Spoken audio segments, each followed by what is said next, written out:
Hello, my name is Matthias and welcome to the weekend walkthrough where I take a look at what happened in this weekend's Premier League matches from a fantasy Premier League perspective. And Gameweek 30 had a lot of interesting matches, but I think the two standout ones were the main matches in terms of who's going to win the Premier League, and that is Southampton against Man City and the biggest match of them all, Liverpool against Arsenal, which was really entertaining. But before we talk about the Liverpool-Arsenal match, I'm going to talk about City first and their match against Southampton, which was the latest match on Saturday.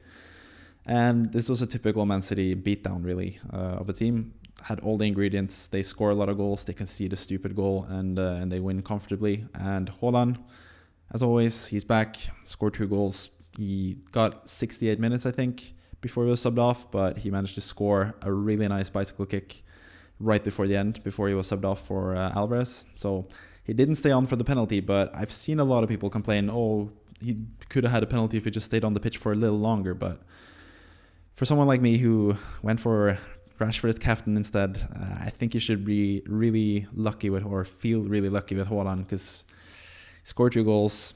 Maybe he would have missed the penalty, who knows? This was the weekend for missed penalties, so maybe he would have missed it anyway. And he got 2 goals, bonus points, amazing. Can't really expect less from Haaland at this point, even though it's away. But yeah, Man City were just the better team, as suspected in this match. Southampton didn't really have much to do in this match. They didn't really create much, and Man City had pretty solid control most of the match. City playing with the familiar backline that they've had lately. Their defenders sort of picks themselves at the moment. A lot of people thought they might be resting some players because they play Bayern Munich in midweek in a huge Champions League quarterfinal, but they played with their strongest 11, and currently their strongest 11 has 4 defenders that are pretty much nailed, and that is Akanji, Stones, Diaz, and Ake, who played as like the defenders this week. They usually play with 3 at the back and then 2 defensive midfielders, sort of like a weird system where the fullbacks push up. And that's why Kyle Walker isn't playing much lately, and that's what Pep has said himself. So I think the defenders are pretty secure to go for, whether you want to go with Ake, who's 5.0 and is a decent goal threat as well, or you want to go with Stones, who's slightly more secure and also pushes up further forward. He's the one playing in that DM role sort of thing for City. So I think they have really good defensive options. But speaking of City, you don't really want to speak about their defensive options because, as always, they concede a stupid goal towards the end of the match. And even though they looked like they were going to keep a clean sheet, they didn't. So you'd probably be better investing in City attacking options. And we have 3 amazing options currently. And that is Haaland, who's back. You should be in everyone's team. You should probably be your captain every game week as well. We're back to that after like 5 or 6 game weeks where he wasn't like the main captain option. But Haaland is a must, and it seems like lately as well that Jack Grealish is kind of a must as well. Like he's, especially if you have Maddison, if Rashford is out for a long time, Grealish just makes a lot of sense, and a lot of people will do that move to bring in Grealish because he was really everywhere in this game. He had a huge chance early on that was saved by the goalkeeper. Then he scored in the second half after Haaland gave them the 1-0 lead right before the end of the first half. And then Grealish had the assist for Haaland right before Haaland was subbed off. Grealish had not the best pass, to be honest, but Haaland, being himself, just, as you can see in the picture, just did a bicycle kick out of nowhere, which sort of caught Basunu off guard in the Southampton goal. He probably could have saved it if he was expecting the finish, but I think the finish was so out of the blue that he wasn't really ready to save it. So Haaland got his 2 goals. He got a stupid yellow card as well, but he ended up with 12 points, which was amazing for anyone that captained him, especially if you're playing against people with Salah or Tony or even Rashford, as we'll get to eventually. But yeah, the City triple up is looking amazing. Kevin De Bruyne again for the 2nd game in a row. He looks back to his best. It seemed like he had sort of lost a step earlier in the season, or not earlier in the season, but like around the World Cup break, before and after. He wasn't really himself, but he seems to be back in his best form, and De Bruyne in his best form is basically the best player in the league. So he's also an amazing option, even though he's quite expensive in midfield, which is kind of where you want to have other potential players as well. But anyways, City, typical performance, 4-1. De Bruyne, Haaland, Grealish, all great options. I think the defensive players are also decent options. Even Ederson, but you should be sort of aware with Ederson. City, maybe not this year since they're sort of in a big title fight and they can't really leave anything up to circumstance. But usually Pep Guardiola likes to bench Ederson randomly for some games, so who knows if that's going to happen. But I think the whole entire City backline is full of great shouts, really, especially Stones or Ake. But yeah, moving on from City, we go to a different team, and the player that you might want to have rather than having De Bruyne in your field, you kind of want to have Mohamed Salah. But there's a huge question now on whether Salah keeps taking penalties for Liverpool or not, because he missed his second penalty this season. He's had two penalties, and he's missed both of them. One against Bournemouth like a month or so ago, and now he missed a huge penalty against Arsenal, which could have made it a lot better for Liverpool in this match. But starting off, this looked like Arsenal were just going to prove that, hey, we're the better team now. We're going to win. We're going to win easily. They looked like the much better team at the start. Martinelli was, again, amazing. And I think, once again, I've been fooled with Martinelli and thinking that he might be replaced soon and that he won't be like the starter for Arsenal. But I think he's just pretty much nailed on for Arsenal. Like, they do have Trossard, but Martinelli has just been so good. And even though we kind of messed up at the end of the match because he could have secured the win for Arsenal if he had just done a better pass to Saka, he scored the opening goal, which was a really nice goal, really close control and tidy finish that put it past the goalkeeper. Then he stirred up a really nice cross for Gabriel Jesus, who's back and who's also by himself a really good option. So both the Gabriels are really good options. So yeah, those guys looked really good. Arsenal looked really good at the start, but then Liverpool struck back. They sort of had this fight between Xhaka and Trent Alexander-Arnold, or argument, and that riled up the crowd. So some people ascribe the turnaround from that moment on, but I think it's more that the first Liverpool goal came around, and that was pretty lucky. Like, it was pretty nice play, and then Henderson tried to shoot, but then it just ended up being a terrific pass to Salah, who scored. So yeah, Salah had a huge chance and took it and scored, but then he missed the penalty, and then he had another huge chance later on, and another shot that was amazingly saved by Aaron Ramsdale, who is the standout player from Arsenal this game, because he really saved Arsenal from defeat right at the end of the game, because Liverpool were the much better team in the second half, and they had huge chances, especially with Konate, who tried to chest it into the goal, but Ramsdale had an amazing save. He also had the amazing save on the Salah shot that was deflected off Gabriel Magalhaes, and yeah, really fun and entertaining game. And it also showed like what you are sort of missing if you don't have any Liverpool or Arsenal players, because Arsenal are going to contribute a lot in terms of offensive play, even though they have really tough matches now and they don't have the doubles. But offensively, they're just so good. And Jesus, Martinelli, Saka, Ødegaard has sort of dropped off lately in terms of Fantasy Premier League, but at least those three guys, as you can see on the screen here, Jesus, Martinelli, and Saka with the best XGI, I think those guys are all great options.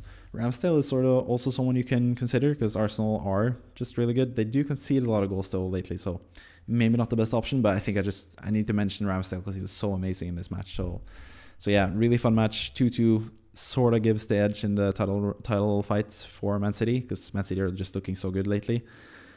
Arsenal have some tough fixtures, but I think Arsenal can pull it off as well. It all depends on the Man City against Arsenal match, which I think Arsenal were sort of hard done by the first match they had this season between them. So that's going to be really interesting to see in a couple of weeks from now. But really fun title race, and it's just going to be really amazing to watch towards the end of the season. And I kind of want to have a lot more City and Arsenal players going forward, and Liverpool players as well, to be honest, because Salah says it there, right there, 2.38 in XG. That's one penalty miss, but still, that's a huge expected goal involvement score from Salah, and he really should have had a lot more points, especially if he scores the penalty. He has 2 goals and would have been amazing again. So I think Salah is a great option to have going forward.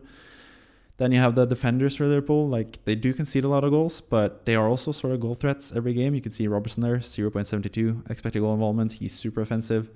I think Ibrahima Konate is a great option for Liverpool as well. He's only 4.8, and he showed towards the end of the match that he can score goals as well. Like, he didn't score, but he got the chance. He scored a lot of goals in the Champions League last season, and I've always had paid attention to Konate as a potential FPL option, because I think if he starts every game, which he's doing now, he could easily score a couple goals here and there. So he has goal threat. He has, I guess you can say, clean sheet threat. Like, Liverpool might get a clean sheet sometimes.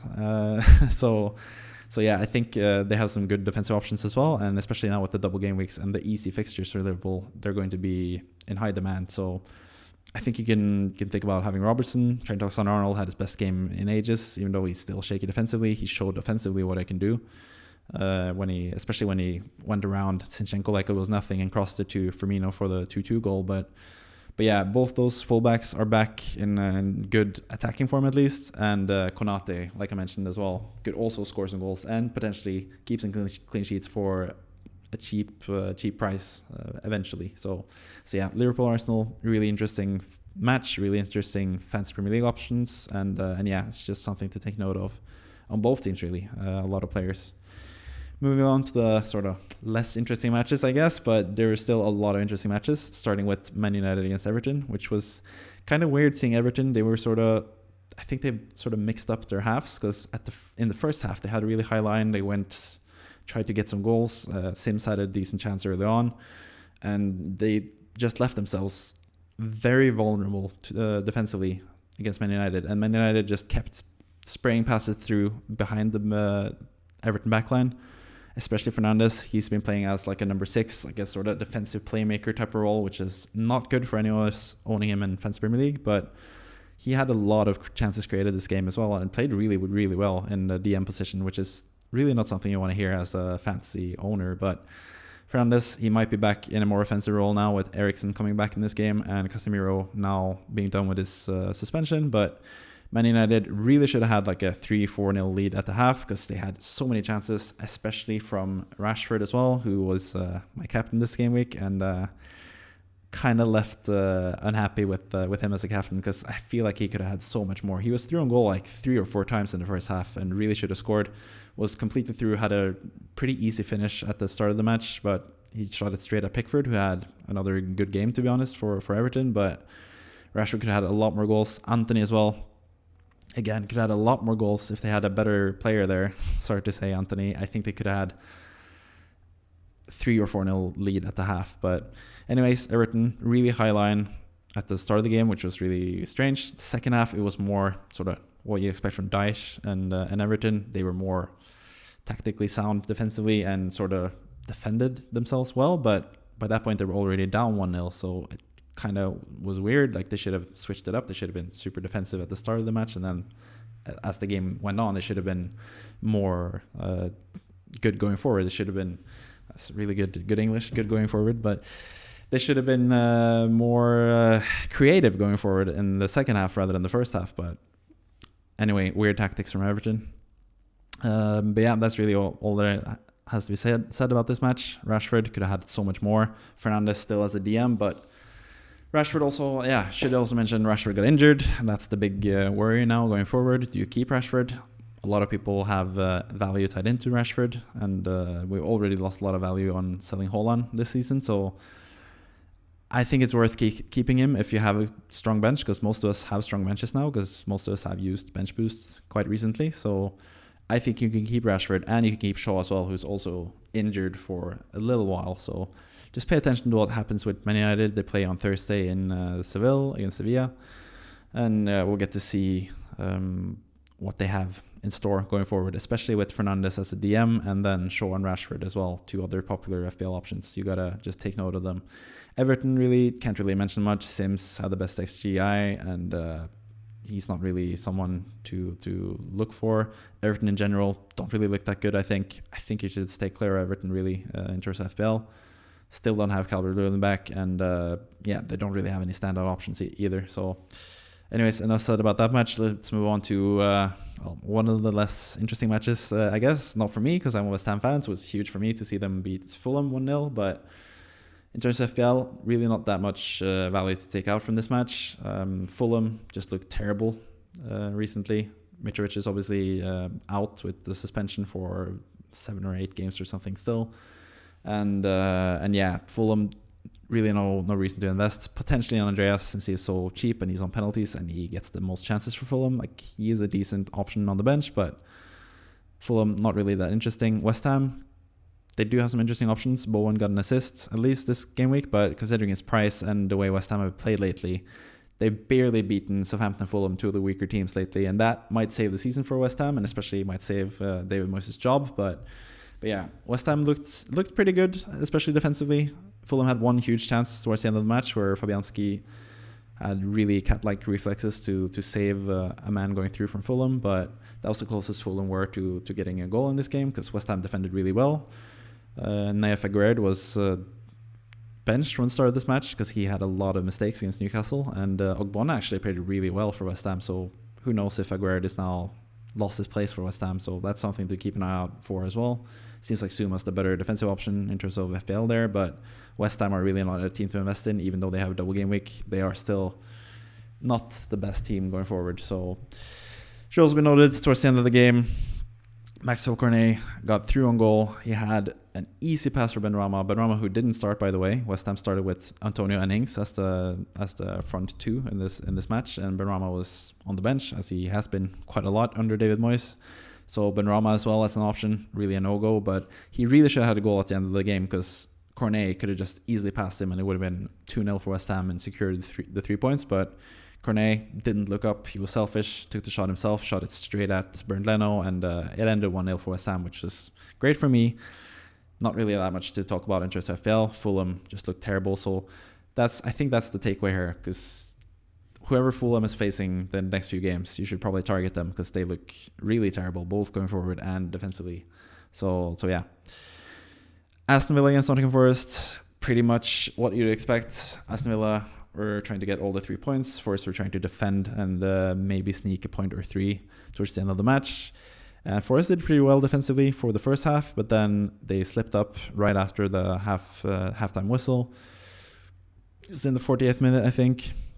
Bertrand Traoré, who came on for Bailey, he got into the box. He sort of tried to cross it and it didn't go through. Went to Shelvey. Shelvey tried to pass it to I think it was Niakate for Nottingham Forest, but some miscommunication between Shelvey and Niakate made sure that Traoré could just snap up the ball and just easily slot it into the far post, and that opened up the scoring for Aston Villa, who didn't really need to score any more goals towards the end of the match because they already had the lead and Forest didn't really create much at all.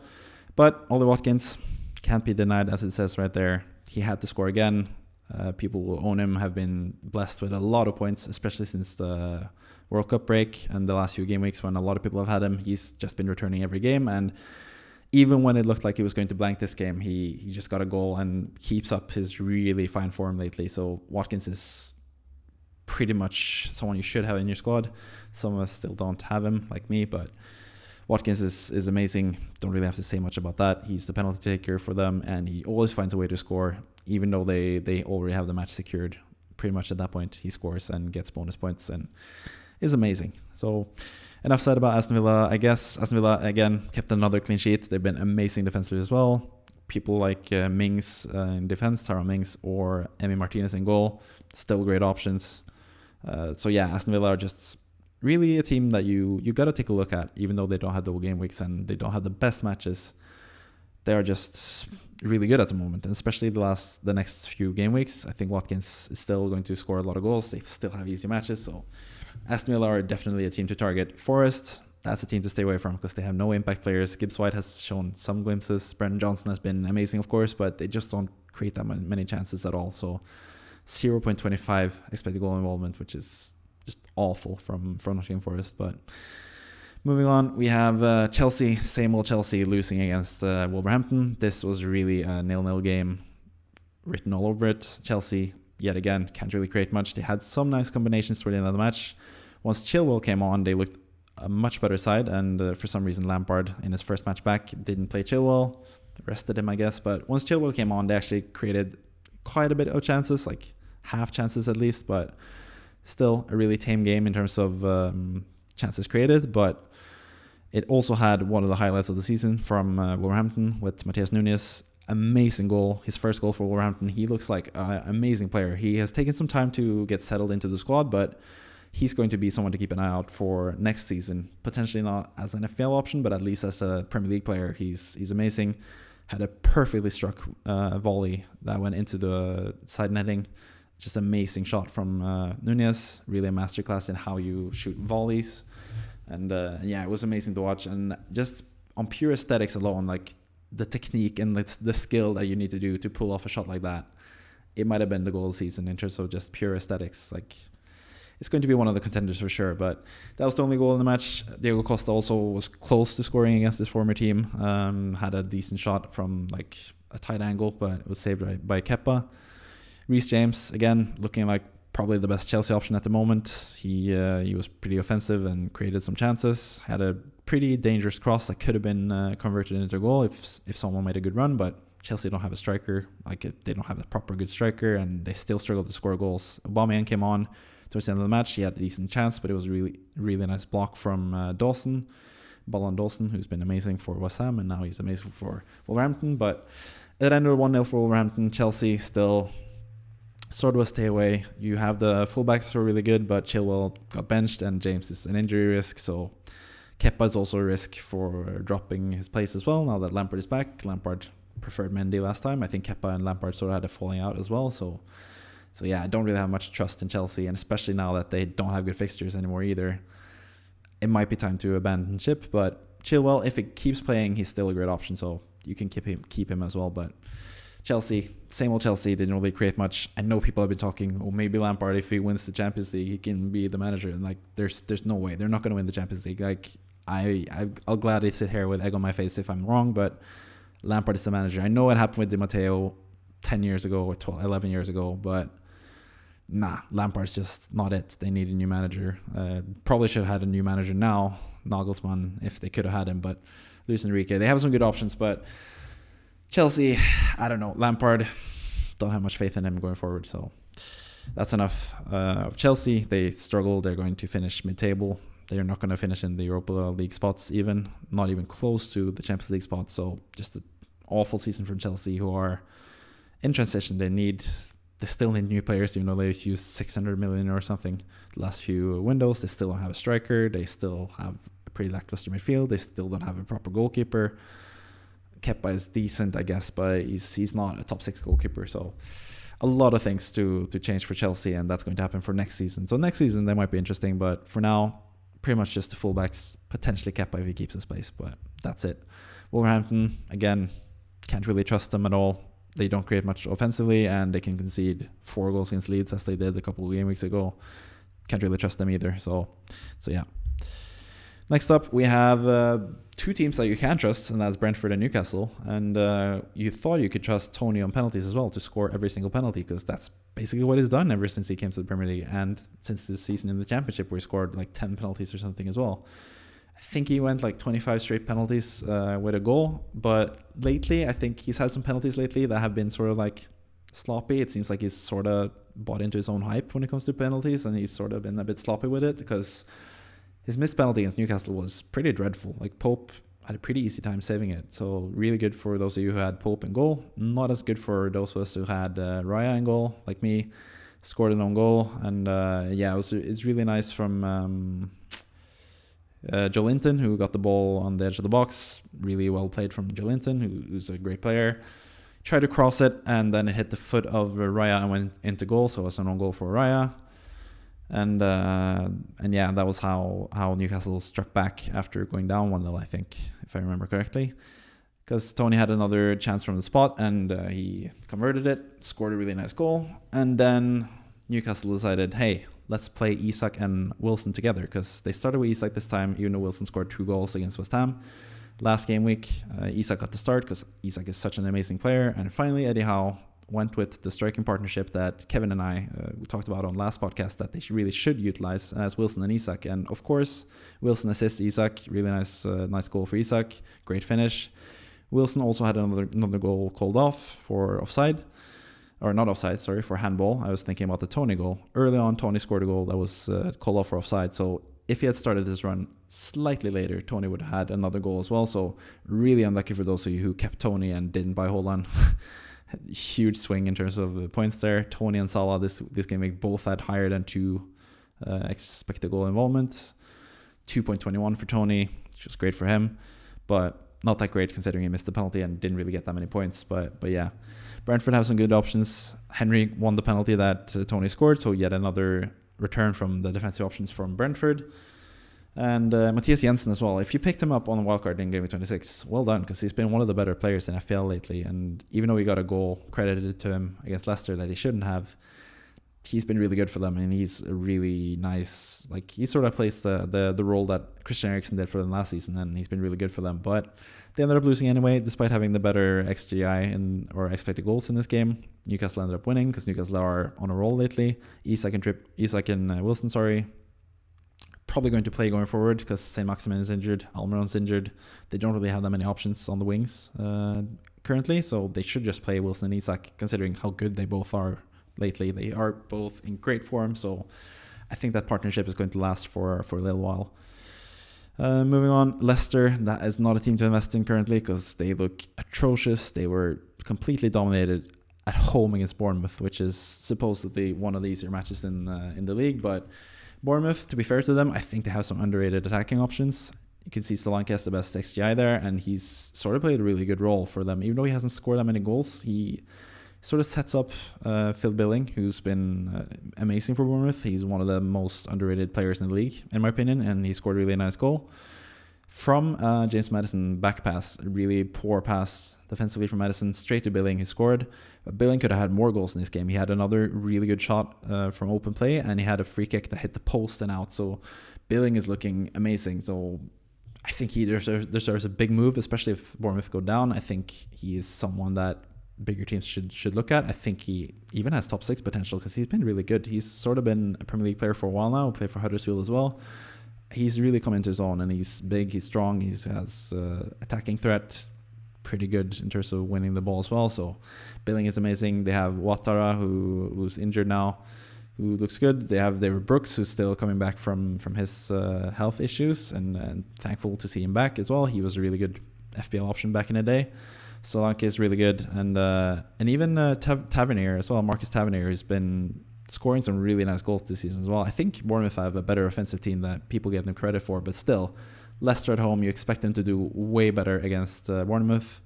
They really, really, really need a new manager since they sacked Brendan Rodgers. It seems like the Jesse March thing is off the table now, so yeah, don't really know what Leicester are going to do going forward, but before they get a new manager, you really have to stay away. Maddison is someone a lot of people will look to sell now, and they play Man City next game, so Man City at home against Leicester, that's going to be a bloodbath. It might be like a 7-8-0 with current form and just how Leicester have been defensively. To be fair, Everson has done much better than Ward. He had a lot of good saves. I think he ended up with 4 points in this game, but he's still just a backup option in FPL as well. But he might save Leicester from a huge defeat against City. We'll see. I think City can score 7-8 goals in that match. So hold on, captain, no-brainer. Grealish, potentially De Bruyne as well. I think there are really good options for Game 31. I think I'll talk more about this later on in the week and in the future videos, but I think wildcarding now, if you still have a wildcard, I think this might be the week to do it, even though you could wait for Game 33 as well to bench boost in 34. You could take advantage of City and Liverpool in this Game 31 because they have really good matches. But moving on, we have the most, annoying game, I guess, in terms of FPL for a lot of us, and especially if you're a Brighton fan, this must be so annoying to see you losing at Spurs. Brighton they are the much better team in this match, but Tottenham do have Son, they do have Kane, and in this match they had the referee as well. I think it was Stuart Atwell, was the referee, and just a disaster class in terms of refereeing. Brighton had 2 goals disallowed for handballs. Both were pretty dubious, I guess. Like the McAllister thing, it hits his hand, but I think that rule is really stupid and needs to change. The Mitoma goal at the start of the match hits him like high up on the shoulder almost, and it's handball, even though he was pushed in the back before. I just think the rules are so antiquated and boring, and Brighton could have had 3 penalties in this game. The one that is for certain is the Mitoma one. He got stomped on and really should have had a penalty. It was a clear call. VAR didn't really check it, they didn't hand them a penalty.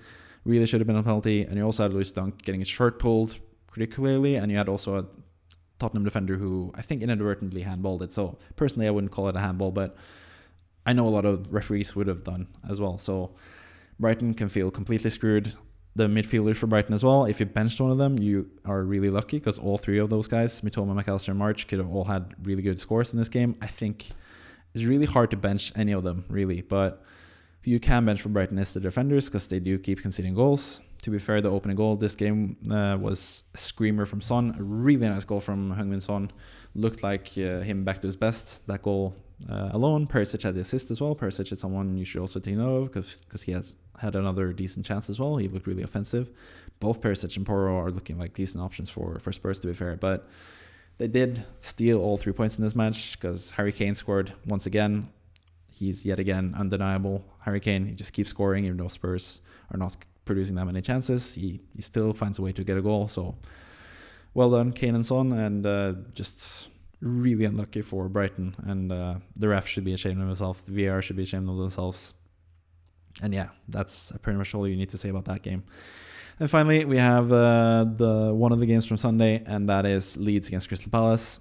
Really interesting game, and with probably the most standout options from all the matches, and that is Michael Olise, who was amazing all game for Crystal Palace. He had some really nice corners in the first half as well that easily could have been goals or assists for Olise. They did score from Guehi, but he turned it on in the second half, just looked amazing, had a lot of good assists for Crystal Palace, and for, I think it's 5.0 or 5. I can't remember his price exactly, but he's really cheap, so he's another decent enabler, especially with Crystal Palace having such easy games going forward. And under Roy Hodgson, they look like a completely different team. Granted, they played Leicester and Leeds, but they won quite convincingly in both matches, even though they scored late against Leicester. They were the much better team.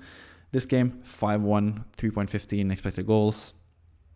Just amazing. Ayew got 2 goals as well. I don't think he's a great option, but Olise looks amazing. And but yeah, Leeds actually took the lead in this. It was a corner from B. Aronson. That's if you can read the note there. Is this B. Aronson?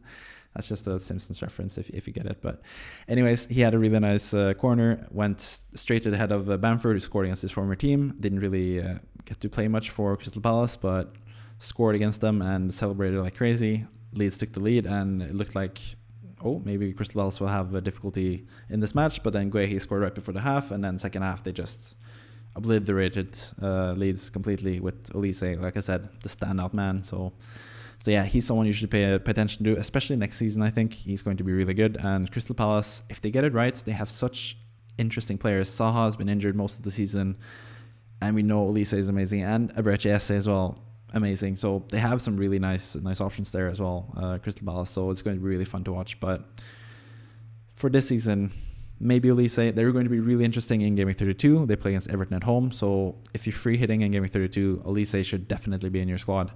And potentially even Saha as well if he's back.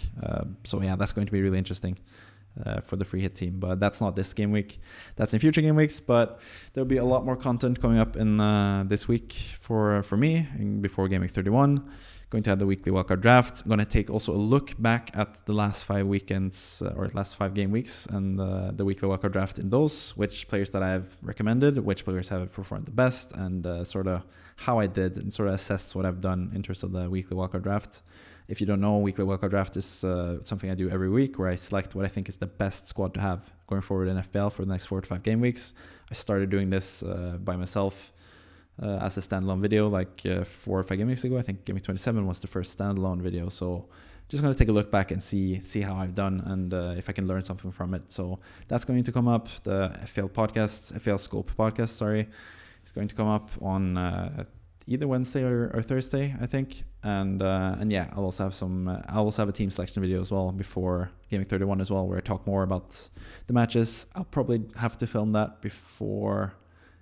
Looking at publishing that on Thursday, so I'm probably gonna have to film that before the Man United game on Thursday, which will give us a lot of answers. So yeah. But anyways, keep that in mind. Subscribe if you want to watch that content. Going to keep it up on this channel until the end of the season and next season as well. I have big plans already.